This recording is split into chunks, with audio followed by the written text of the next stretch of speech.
అదేవిధంగా మిత్రుడు డిఏల గురించి మాట్లాడిండు.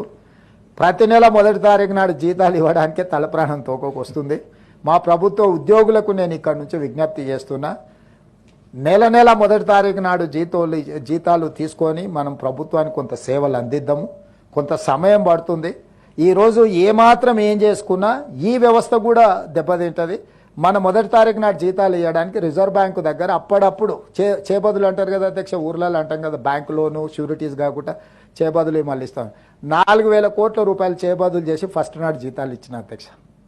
రిజర్వ్ బ్యాంకును ఇంకో 4-5 రోజులలో నీకు సర్దుతా నాకు వచ్చేదాన్ని బట్టి చేబదులు ఇవ్వని రిజర్వ్ బ్యాంకులో 4,000 కోట్ల రూపాయలు తీసుకొని ప్రభుత్వ ఉద్యోగులకు మొదటి తారీఖు నాడు జీతాలు ఇచ్చిన అధ్యక్ష. అందుకే దయచేసి మా ప్రభుత్వ ఉద్యోగులకి ఈ ప్రభుత్వం మీది, అన్ని లెక్కలు మీ ముందరనే పెడతా. ఏది ఎట్లా పంచుదామో చెప్పండి, ఏది ఆపుదాం ఏది పంచుదాం. మీ లెజిటిమేట్ రైటు డిఏలు కావచ్చు, కరువు భత్యం కావచ్చు, ఇవన్నీ మీ లెజిటిమేట్ రైటే.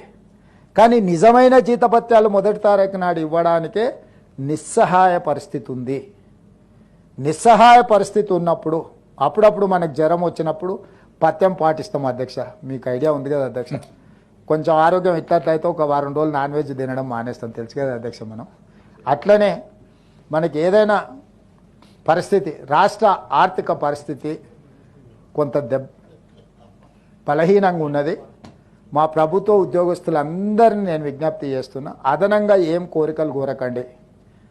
అప్పుడప్పుడు మా వాళ్ళే కాబట్టి, కుటుంబ సభ్యులు కాబట్టి బెదిరిస్తారు, ధర్నా కోతాం, దీక్ష కోతాం, లేకపోతే బంధు పాటిస్తాం, లేకపోతే పెన్ను డౌన్ అంటారు, లేకపోతే అది డౌన్ అంటారు.